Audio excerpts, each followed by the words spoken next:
Good afternoon, 5th class students. Myself Rajni Nanda, your SST teacher.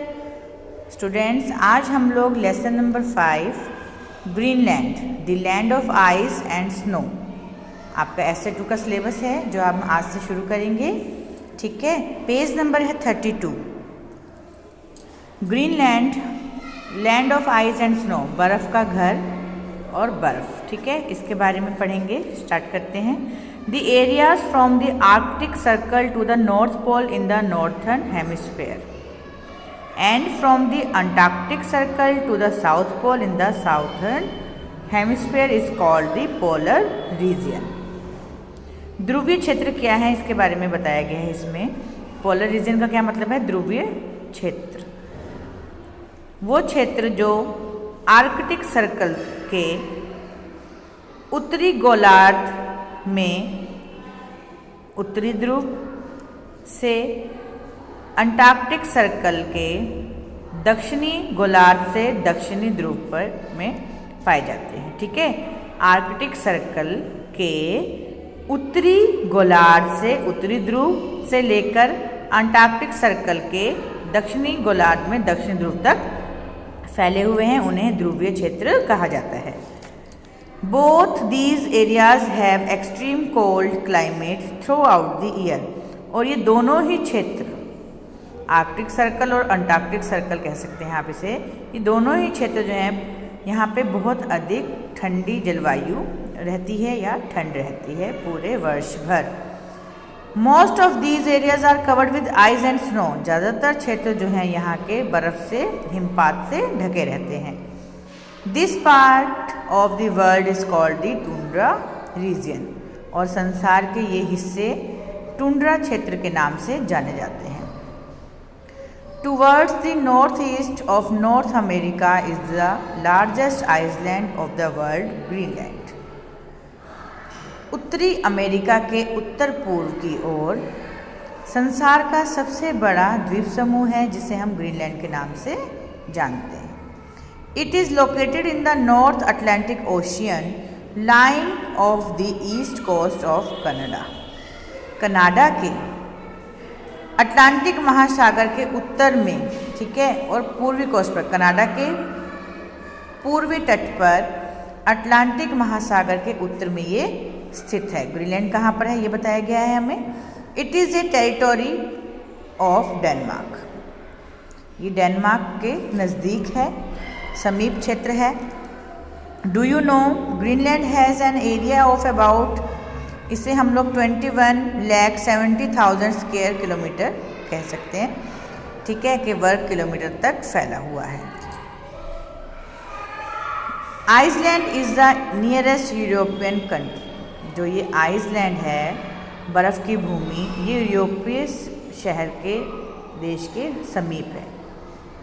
The capital city of Greenland is नुक और गोर्थाप। Greenland की जो राजधानी है उस शहर का नाम क्या है? नुक या गोर्थाप, दोनों में से कुछ भी कह सकते हैं हम। More than 4/5 of the total area of Greenland has a mountainous land surface covered with snow and ice through out the year. 4/5 से ज़्यादा हिस्सा ग्रीनलैंड का जो टोटल एरिया है उसमें से 4/5 से भी अधिक हिस्सा जो है वो माउंटेन्स, पहाड़ी सरफेस लैंड वाला है, और ये बर्फ़ से पूरे वर्ष भर हिमपात यहाँ पे होता रहता है, बर्फ़ गिरती रहती है और बर्फ़ से ढका रहता है।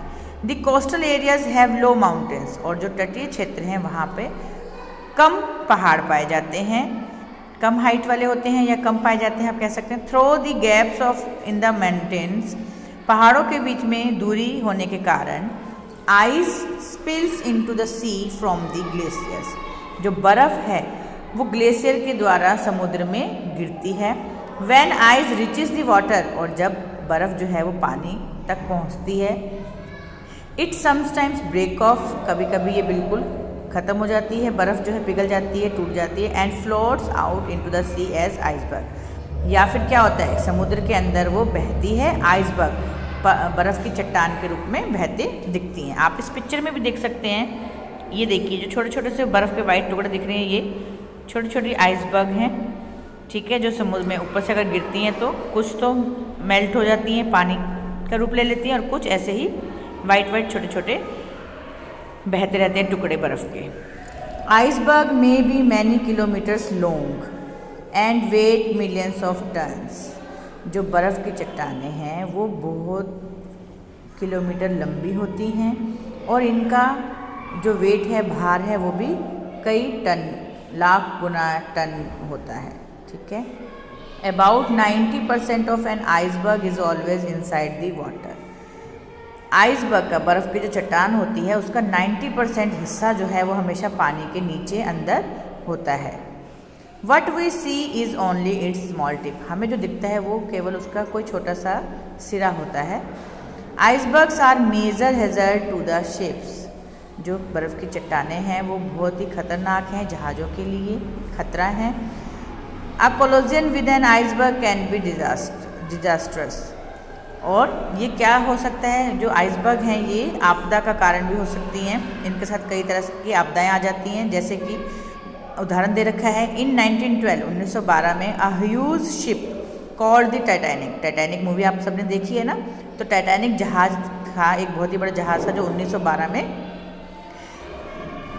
स्ट्रक एन आइसबर्ग, टकराया एक आइसबर्ग से, बर्फ़ की चट्टान से, एंड सैंक और डूब गया विद 1500 पैसेंजर्स एंड क्रू, जिसमें 1500 यात्री थे और क्रू मेंबर थे। क्रू मेंबर मतलब जो उस जहाज़ का रखरखाव करते हैं, काम करते हैं, चलाते हैं, वो सारे। ठीक है, तो आज हम इतना ही पढ़ेंगे, इसे आप घर पे एक बार रीड ज़रूर करेंगे। Okay, thank you.